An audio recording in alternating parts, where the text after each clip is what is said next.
có trao mình ra.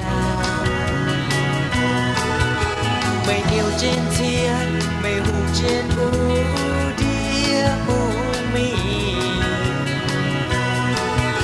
Mây chúa đi nói em mới thao đi ngồi, đi muốn mãi mãi ai tao nhẹ nói từ mây.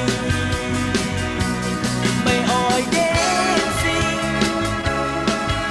mây đến xin muốn, mây quay yết nói, chẳng nói mây anh thôi yết rồi. Mày ơi thắng play, mày ơi chắc thắng, dẫu không như nói, xin lại mày đâu nơi xây. Miền đút mây ơi thao, miền cũ mây mày kêu, hỏi đến xin. Monday morning, dù chưa xin hoang hoang tàn tàn.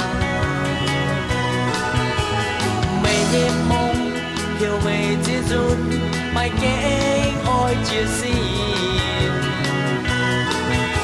Mây chúa biết nói em mày thao